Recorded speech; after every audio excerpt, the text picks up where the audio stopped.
het amper nie woorde as ons hier voor staan na alles al wat gebeur het nie. Maar ek besef net soos wat Fransie deel, dit wat Johan gedeel het van daai liedjie is net vir my amazing. Om te dink Jesus se hart, of Jesus word elke keer in iemand se hart gebore. Dit het net weer iets nuuts oopgemaak. En ek sit daar agter en al wat by my opkom is God is good. And he's good all the time. En ek dink ons mis dit so baie kere. Voor ek wil begin, wil ek net, ek weet nie van julle nie, maar ek kon voel hierdie laaste, ek wil sê 2 weke, en dan laasweek het ons die Parijs weer gededicate aan die Here. En daar's iets wat in my geskuif het. Ek weet nie of julle dit gevoel het nie, goed wat 'n mens weet wat die Here gesê het wat jy moet doen, of wat jy gaan doen, en jy kom op 'n plek wat jy dink, dis asof 'n mens se mond toegedruk is, en jy kom net nie by daai goed uit nie. En van 2 weke terug af het goed begin vloei. En is dit asof jy net begin instap in daar waar die Here jou wil hê. En ek is opgewonde, ek moet sê ek is opgewonde oor die Here. En wat hy besig is om te doen, ek kyk nou soos die week wat die skool begin het, julle almal met kinders ook in die skool, en die wat in onderwys staan, jy begin in die week is nogals half, dis chaos en is besig, en 'n mens is, moet hier en daar vat, veral ek hardloop rond. En gewoonlik het een Vrydag gaan sê, thank goodness it's Friday, want nou is my goal uit. En toe ek by Vrydag kom, toe dag ek kan nog 'n week vat. So ek dink, om eintlik te sê, die Here het vir ons 'n nuwe salwing, wat hy release het, om te kan doen wat ons moet doen. En ek is opgewonde om te sien wat die Here doen in Parijs. So ek wil vanoggend begin met Jeremia 1 vers 5 wil ek vir ons lees. Before I formed you in the womb, I knew you. Before you were born, I sanctify you. I ordained you as a prophet to the nations. Dis wat God vir Jeremia gesê het. Maar dit is ons elke ene. Van die dag voordat jy gebore is, het God reeds geweet wat jy gaan doen. Voordat ons gebore is, was ons reeds in 'n gesprek met die Here, voordat ons aarde toe gekom het. En God het 'n boek geskryf, 'n hele boek wat ons moet doen, van A tot Z. En ons het 'n keuse, gaan ons hierdie boek doen, of gaan ons doen wat ek wil doen. En dit is waar ek wil uitkom vanoggend, by wat ek met julle wil deel, want elkeen van ons, in hierdie boek wat God vir ons geskryf het, is daar verskillende seisoene. Daar's waar jy in die skool is, waar jy in die universiteit is, daar's verskillende seisoene wat ons deurgaan. En vir elke seisoen het ons 'n keuse wat ons moet maak. En wat gaan ons doen in daai keuses, en dis waaroor ek vanoggend met ons wil praat.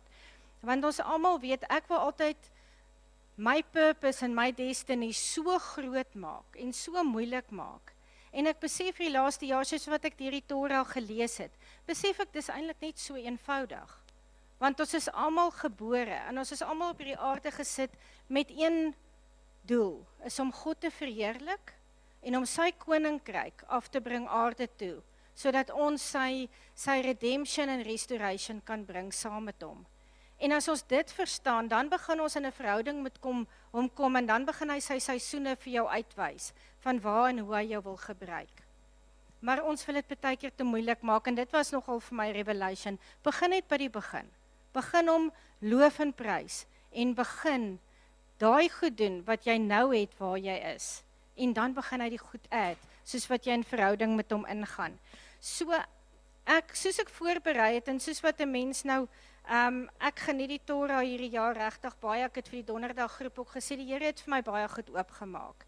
En ek wil kom by die keuses en die besluite wat ons neem, wanneer ons kom staan op daai plek, wat ons moet sê, in hierdie seisoen moet ek intree, in daai nuwe plek wat God vir my het, sy plek, nie my plek nie. En vir my is dit, daai plekke, die volheid wat God vir ons wil hê. En dis wat ek wil net gou vra eers, hoe lyk die beloofde land, wat die Here vir jou het, vir die prentjie wat jy in jou kop het? Want ons moet weet hoe daai beloofde land lyk, anders kan ons dit nie gaan inneem nie. So kry 'n prentjie van, wat dink jy, wat is jou beloofde land? Want jou beloofde land is vir elke seisoen, wat jy kom staan, en wat jy daai beloofde land moet inneem, daai volheid wat God vir jou wil hê. En daar's verskillende goed wat gebeur. En daar's plekke waar ons gaan staan waar die Israeliete ook gestaan het. En ek gaan dit nou vanoggend deurgaan en jy gaan by elkeen, by enige een van hierdie 3 kan jy gaan vashaak. Want die moeilikste opsie is om die beloofde land te gaan inneem. Want in die beloofde land wat jy inneem, is die volheid wat God vir jou beplan. Dis waar sy salwing lê. Dis waar jy in God se autoriteit begin loop. Dit is waar jy transformasie in jou eie lewe begin sien en waar jy net so connect met die Here wat hy net deur jou kan werk. Maar om daar te kom is 'n prys. Want daai prys wat jy moet betaal is soos wat Fransie vanoggend gesê het, jy moet jou kruis opneem. Jy moet gaan en jy moet daai prys betaal, want daai plek is 'n plek van total surrender. Dis 'n plek waar jy nie meer nie, want anderster, as jy nie op daai plek kom nie, gaan jy in die ander plekke ingaan waaroor ek nou gaan praat. En dan gaan jy vir daai seisoen mis, wat die Here vir jou beplan.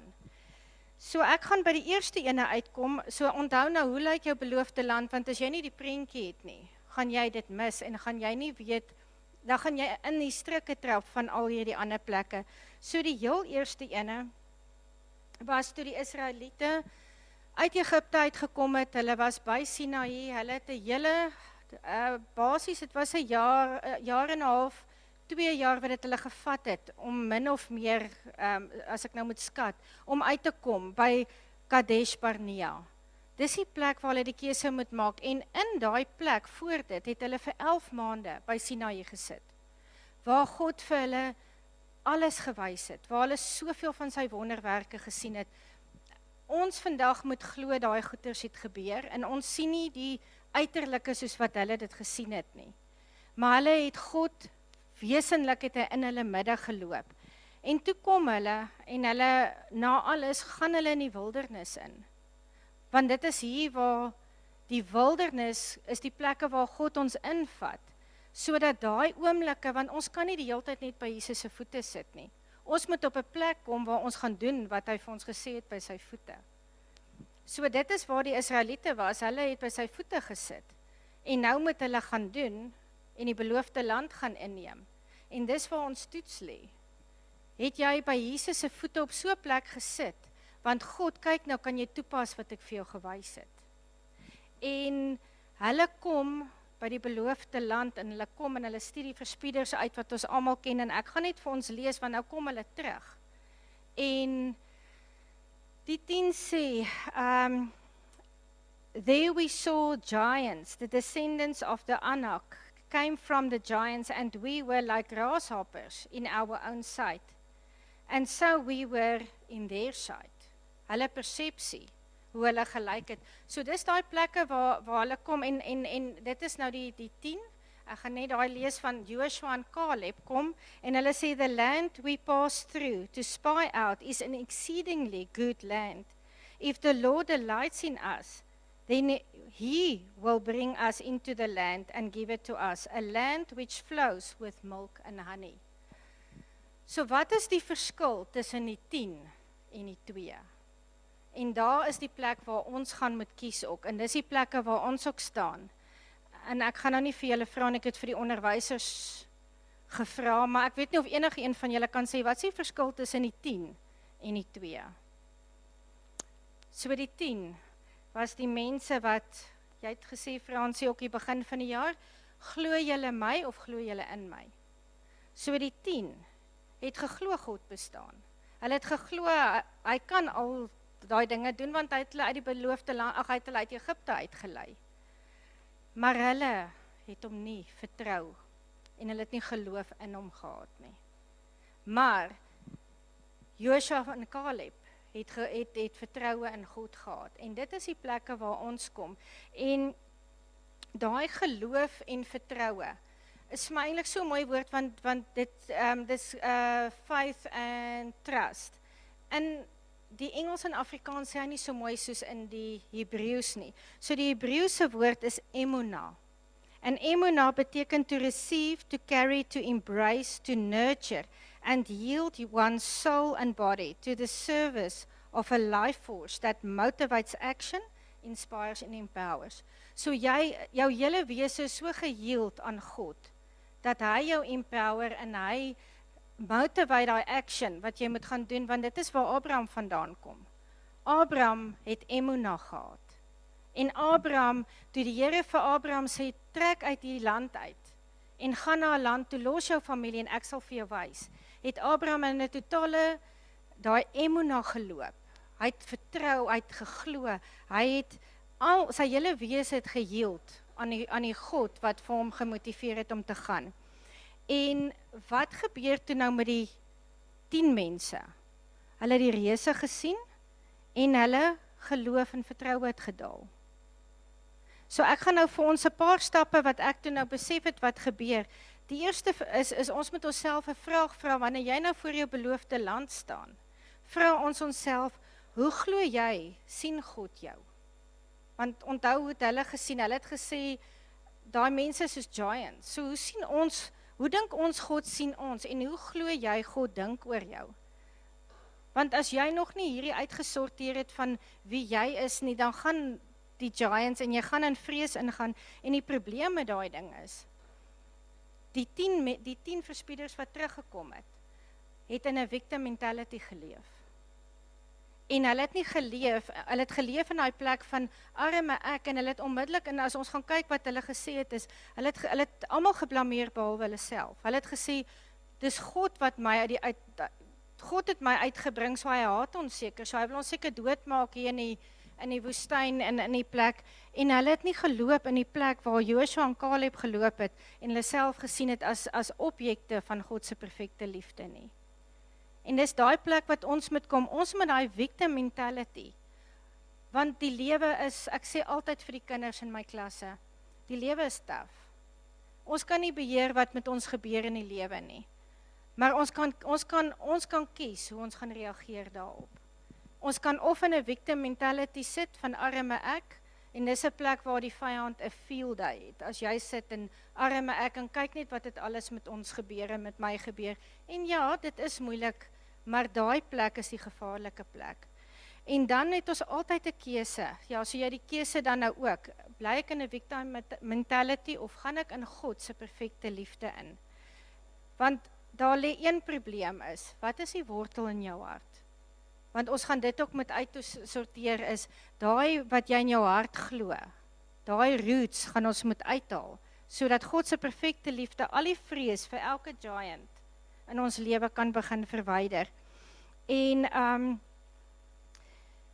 wat vir my baie interessant is die mense wat, die 10 verspieders, en wat vir my ook nou nogal, wat vir my uitstaan vanoggend, ek weer na my notas kyk, is die volk het actually 'n keuse gehad, glo hulle die 10 of glo hulle die 2. En almal van hulle het die 10 geglo. So terwyl hulle by God se voete gesit het, vir 11 maande by Sinaï, wat het hulle, waar was hulle harte, dat hulle nie connected met die Here se hart, dat hulle die geloof gehad het om te kon ingaan nie. So ons kan die woord lees, maar as ons nie met God connect, soos wat ons veronderstel is om te doen nie, dan gaan ons nie in daai plek kan instap nie, want wat hier eintlik by uitkom op die ou einde, is daai skrif wat Jesus sê, many are called, but few are chosen. En dis waar dit is, die 10 met die volk was called, maar die mense wat die prys wil betaal is chosen. En is op hierdie plek wat toe ek dit lees, dus daar iets wat net binne in my skei wat ek besef, dit is grace and mercy, dat jy een van die chosen kan wees, want ek sit op daai oomblik daarin, dit is waar trots 'n bietjie kan inkom in 'n mens se lewe in, want ek sit daar, en ek kyk na die 9 jaar wat ek deur 'n baie moeilike tyd was, en ek kyk na ander mense wat dieselfde deurgestap het, en daar het 'n bietjie arrogansie in my gekom, dat ek gesê het, joh, gelukkig het ek in die Here vasgehou, gelukkig kan ek beter aan 'n ander kant uitkom. En daai oggend, dat Heilige Gees net in my gees vir my sê, is nie jy wat oulik was nie. Jy kon net sowel die ander een gewees het. Dis genade. In genade sê dit nie selfs as in Engels nie. Dis grace and mercy. In daai oomblik sê ek, Here, vergewe my arrogansie dat ek dink, daar's 'n plek waar dit ek was. En dan wil ek sê vandag toe ons daai liedjie sing ook met Jesus wat in mense se harte gebore is, toe ek daai hoor, toe dink ek dink partykeer, ek dien die Here nou 20 jaar lank. Mens vergeet waar het jy jou uitgered, uit wat se gemors uit. En dan begin dink jy, ag weet jy wat, my lewe is okay. Dis nie regtig, jy weet jy vergeet eintlik van waar af jy kom, maar dit is nie waar jy moet stak nie. Ons vergeet, ons moet elke dag dankbaar wees vir waar jy is. En toe ek dit besef, en ek sit daar agter en ek sê, Vader, dankie vir your grace and your mercy. Maar ek besef wat het daar gebeur. Want dit is daai plek waar jou eerste liefde verlaat het.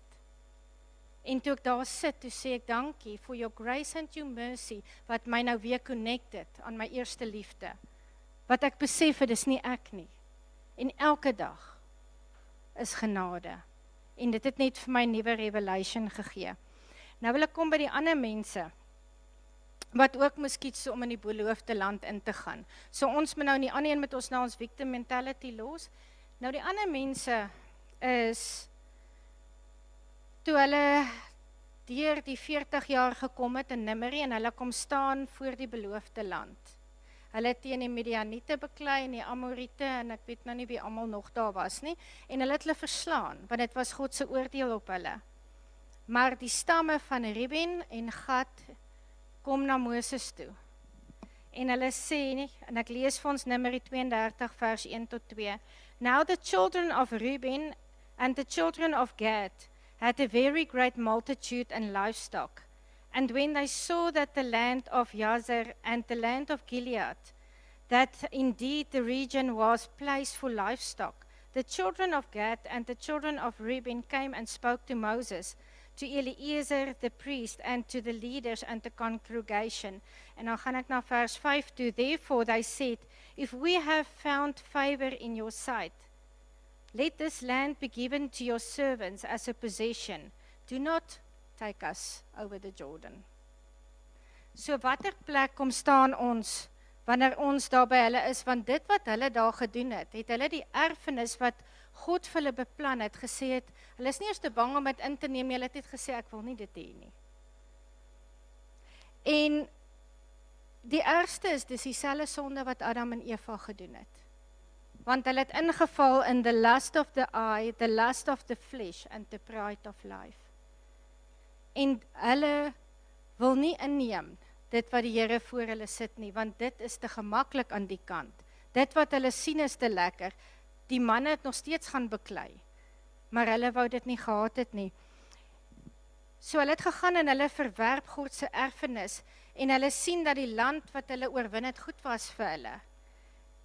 En hulle het geen, en dis hoekom ek vir julle in die begin gesê het, gaan kyk, hoe lyk die beloofde land vir jou? Want 'n mens moet dit weet, want anders dan gaan jy dit nie kan inneem en jy gaan gemaklik raak op die plek waar jy sit. Want ek lees vir ons uit Korintiërs 1 vers 2, 1 Korintiërs 2 vers 10. But it was, but on the contrary, as the scripture says, what eye has not seen and ear has not heard, and has not entered into the heart of man all that God has prepared, made and keep ready for those who love him, who hold him in affectionate reverence, promptly obeying him and gradually recognizing the benefits he has bestowed. Ons kan geen idee hê wat God vir ons beplan nie. Maar deur het ons 'n verhouding met die Here het begin hy vir ons oopmaak, begin hierdie boek wat hy vir ons geskryf het, begin hy stukkie vir stukkie vir ons dit oopbreek en vir ons sê, jy gaan in verskillende seisoene kom en jy gaan verskillende goed doen in jou lewe. Maar as jy aan God geconnect is, dan gaan jy begin verstaan waarheen jy gaan en hoe dit gaan lyk. En die ding is, die Here gaan altyd vir ons alternatiewe sit, omdat ons 'n vrye keuse het. Daar gaan altyd 'n ander iets wees wat jy gaan kies. En die ander ene gaan altyd goed lyk. En partykeer gaan die ander alternatief met ons vlees praat en ons eie gemak en ons eie luiheid en al daai goeders. Maar ons het daai perfekte plek waar God met ons wil praat. En donderdag in die vrouegroep, toe was dit interessant, toe kom sê Izet vir my, Fransie, dit is daar waar die Here gesê het, jy 2 paaie. Jy kan die pad vat en ek gaan jou nog steeds seën, of jy kan die pad vat wat moeiliker is. En dis die beloofde land gewees. En ons het altyd daai keuse, want dit is net vir my, die Here is nog steeds lief vir jou, as jy soos Reuben en daai stamme wil gaan sit, en jy kies om aan daai kant te bly, en nie die beloofde land in te neem nie. Hy gaan nog steeds vir jou lief wees, en jy gaan daar blessings ook ontvang, maar jy gaan nooit die volheid inneem wat God vir jou beplan nie. Jy gaan nooit eendag in die hemel kom, en God gaan sê, weet jy het die hele boek uitgeleef wat ek vir jou geskryf het nie. Waar jy dalk net 'n stukkie gedoen het, as jy aan daai kant bly van die beloofde land. So dit was vir my, ek kan nie dink dat hulle vir minder wou settle nie, en dit is vanoggend wat weer eens by my opkom, is, ek het, toe ek net wedergebore is, en dis weer grace and mercy, toe het ek vir die Here gesê, ek wil alles hê, wat hy vir my beplan. Ek wil niks mis nie, want ek het mense teëgekom en sê hulle, "Sjoe, jy's nou 'n bietjie erg." Is dit nie net genoeg om net gered te wees nie? Dis die mense wat aan die kant bly. En ek het gesê, nee, ek wil alles hê, as hy vir my beplan het om goed te doen, dan wil ek dit doen. En soos ek nou vanoggend nou dink daaraan, dit is ook net grace and mercy. Want ek kan net sowel die ander wees wat sê, gemaklik terugsit en sê, ag, dis lekker aan die kant. Kom ons hê 'n lekker lewe. So ons moet altyd onthou, waar jy ook al in 'n seisoen is, van die oomblik as jy deur 'n wildernis kom, is waar God jou toepassing van dit wat hy in jou ingebou het toets. En dan gaan jy moet kies op verskillende maniere, die vrees ene wat die verspieders gehad het, of uit gemak uit, waar jy sê, weet jy wat, hierdie is vir my genoeg. Maar wat vir my baie interessant is van Reuben en Gad, is die helfte van die stam van Manasse het besluit, hulle wil ook dit hê. En dit is waar ons misleiding inkom, dis waar die misleiding inkom, waar ons na ander mense luister, en nie na die Here luister nie. En hulle het ook hulle erfenis heeltemal gelos. En wat gebeur as jy jou erfenis los? Dan beteken dit jy verloor basies jou ware identiteit as 'n kind van Abraham. En ook jou destiny in die koninkryk. So ons moet baie oppas na watter stemme jy luister as jy by daai kruispunt, want jou keuse kom altyd wanneer jy by 'n kruispunt kom, waar jy in 'n nuwe seisoen moet ingaan. En dis altyd belangrik, wat gaan jy kies? Want as jy die pad kies, die keuse wat jy gaan moet kyk is, jou keuses gaan beïnvloed, gaan jy vrugbaar wees, of gaan jy onvrugbaar wees? Gaan jy reinheid kies, of gaan jy die mixture en die mengsel van hierdie wêreld kies, wat jou hele wandel gaan beïnvloed? Gaan jy intimiteit met God kies, of gaan jy onafhanklikheid kies van ek? Wat ek wil doen en hoe ek het wil doen, as wat jy na daai absolute total surrender toe gaan. En as ons nou hierdie van Reuben en Gad, as ons dit nou gaan koppel aan die Nuwe Testament, dan kom ons uit by een van die gevaarlikste plekke. En dit is waar Jesus in Revelations 3 vers 15 en 17 gesê het, I know your record of works and what you are doing, that you are neither hot or cold, but that you were cold or hot, so that so because you were lukewarm and neither hot and cold, I will spew you out of my mouth. For you say, I am rich, I have prospered, and I grown wealthy, and I am in need of nothing. And you do not realize and understand that you were wretched, pitiable, poor, blind, and naked. Want daai plek wat Reuben hulle in daai stamme ingekom het, was van die gemak. En dis baie keer daai plekke wat jy deurgaan, wat jy die Here so vasgegryp het, vir 'n deurbraak, en dan kom al die fisiese deurbrake deur. As jy hom vasgehou het vir finansies, kom die finansies deur, of vir wat ook al. En dis daai plekke wat jy begin sê, want dit is gemaklik hier. Ek het alles wat ek nodig het. Ek is bereid om hier te settle en nie verder te gaan nie.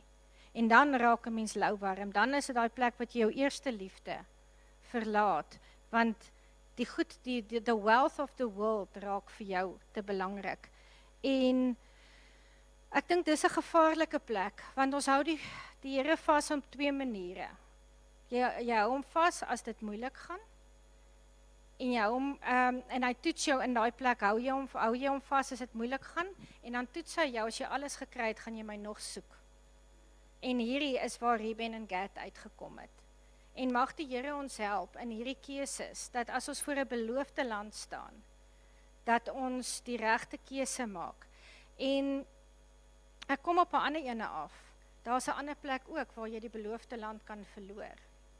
En dit is waar Moses was. Want Moses het die volk ingevat, uit Egipte uitgevat. Hy het hy het deur alles gegaan. Ek kan nie eers dink nie. Ek raak partykeer net moedeloos as 150 kinders moeilikheid maak en moeilik is. Ek kan nie dink hoe jy met miljoene Israeliete gevoel wat klaan kerm nie. Dit moes net. Ek kan verstaan wat hy gedoen het, toe hulle weer klaan kerm na alles wat hulle gesien het. En die Here sê, praat met die rots, en hy gaan en hy slaan die rots 2 keer. En daai ongehoorsaamheid, en die Here sê, jy gaan nie die beloofde land ingaan nie. En dis daai plekke waar ons nie deel met die goed in ons lewe, wat die 5de evangelie is, daai plekke van offense, daai plekke van bitterheid, daai plekke van woede, want Moses het gesukkel met woede, en ek dink daai frustrasie was net soos, julle het alles gesien, en nou kla julle alweer. En hy slaan die rots, en daar verloor hy die beloofde land. Want ten spyte van alles kon hy nie daar ingaan nie. En dit is daai plekke wat ons regtig die Here in wil vashou, en ek wil afsluit vir ons met Deuteronomium 4 vers 9, waar die Here gesê het, waar hulle, Moses voor hulle nou ingaan het, hy 'n opsomming begin gee vir die Israeliete, om vir laaste keer met hulle te praat, en hulle te herinner aan alles wat gebeur het. En hy sê toe, only take heed to yourself, and diligently keep yourself, lest you forget the things your eyes have seen, and lest you depart from your heart all the days of your life. En dan gaan hy aan om te sê, teach your children. Want dis ons grootste ding, is om dit wat jy geleer het, aan jou kinders oor te dra. So mag die Here ons regtig genade wees, in hierdie plekke waar ons in seisoene is, en ek glo en ek weet, ons is in 'n nuwe seisoen. Maar ons het 'n keuse. Gaan jy nie jou beloofde land inneem nie, omdat jy bang is, of omdat jy gemaklik is, of gaan jy dit mis, omdat jy nie gedeel het met die goed in jou lewe nie?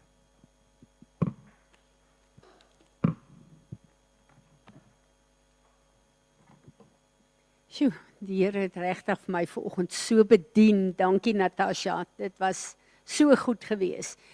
Kan julle sien hoekom is dit belangrik om die jaarliks die Torah te lees? Want elke jaar gaan ek en jy gekonfronteer word met dieselfde vraag wat uit die eerste 5 boeke van Moses uitkom, om ons eie lewens te rig en vir ons te help en vir ons die regte keuses te laat maak.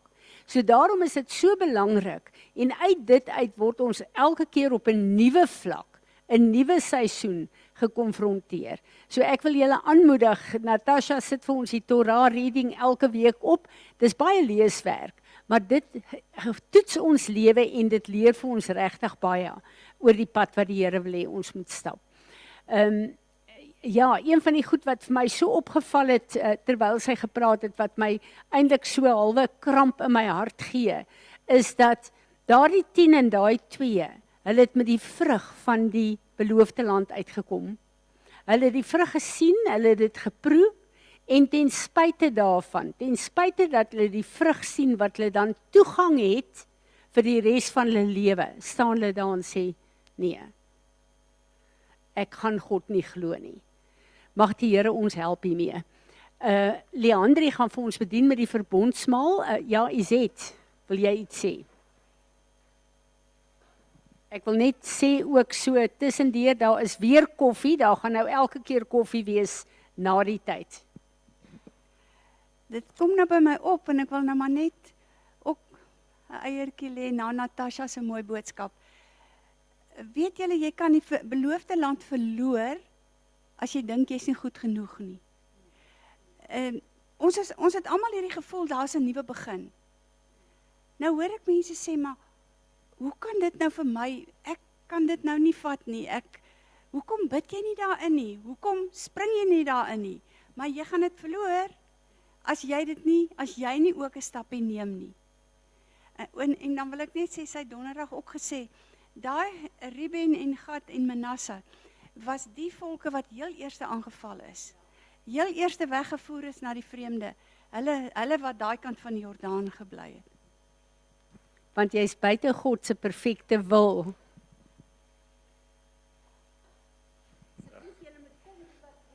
Ons het hierdie presies dieselfde stuk vir die kinders gedoen die week.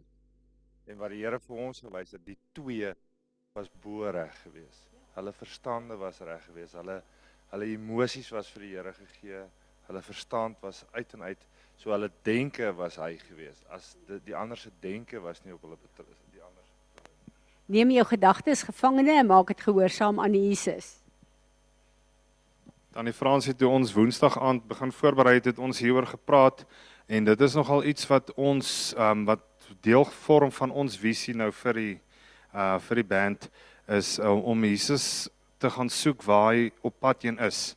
En dit het eintlik so mooi aangesluit wat Natasha nou gedeel het, die eerste spesiale ontmoeting, as ons dit so wil noem, wat Moses daar gehad het met die volk was, toe hy moes die rots geslaan het, en toe kry hy weer 'n geleentheid om die Here te ontmoet, en maar wat doen Moses toe, in plaas van om te volg, toe gaan hy terug van waar hy onthou was, waar hy die Here ontmoet het, en dis nogal iets wat ons moet onthou, dat ons kan nie vandag wat ons Jesus hier ontmoet het, volgende Sondag weer vir Jesus op dieselfde plek gaan soek, ons moet hom gaan soek op die nuwe plek, en ons kan nie weer die rots gaan slaan nie, ons moet met die rots gaan praat. Niemand op Zoom nie, Natasha?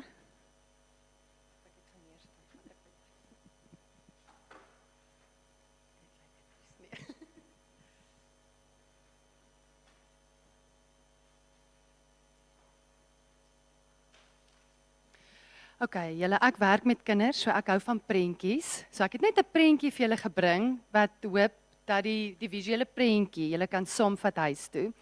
So ek het 'n ruk baie lank terug 'n ding gelees wat 'n ou geskryf het. Ek dink die ou se naam was David Polley of so iets. Hy was op 'n besigheidstrip en hy moes in 'n taxi klim en hulle ry toe en soos wat hulle in die pad afry in hulle baan, vlieg daar ewe skielik 'n ou uit sy parkering en hy reverse voor hulle in. En hy sê sy trek taxi-drywer rem, maar dit was net. Hulle was letterlik sentimeters van daai kar af. En hy sê, hy dog toe nou, dit is nou die ergste, hier vlieg die persoon voor hulle by die venster uit en begin hulle op hulle skree en hulle vloek. En die taxi-bestuurder glimlag vir hom en waai vir hom en hy sê die ou was opreg vriendelik. En hy verstaan dit glad nie en hy sê vir die taxi-drywer, maar wat gaan nie aan? Daai persoon was 100% verkeerd, hy het ons amper ons lewe gekos. En dan durf hy nog op ons skree en vir ons allerhande vloekhandsyne wys en jy's so vriendelik met hom. En die taxi-drywer vertel vir hom die storie van die vuilgoedlorry. En hy toe besluit hy gaan 'n artikel daaroor skryf en hy het dit toe genoem The Law of the Garbage Truck, wat die volgende sê. He said, many people are like garbage trucks. They run around full of garbage, full of frustration, full of anger and full of disappointment. Daar kan ons seker enigiets bysit, verwerping, liefdeloosheid, bitterheid. As their garbage piles up, they look for a place to dump it. And if you let them, they'll dump it on you. So when someone wants to dump on you, don't take it personally. Just smile, wave, wish them well and move on. Believe me, you'll be happier. So hier kan jy jouself afvra, hoeveel keer laat jy ander mense se vuilgoed lorries toe om hulle vuilgoed op jou te gooi?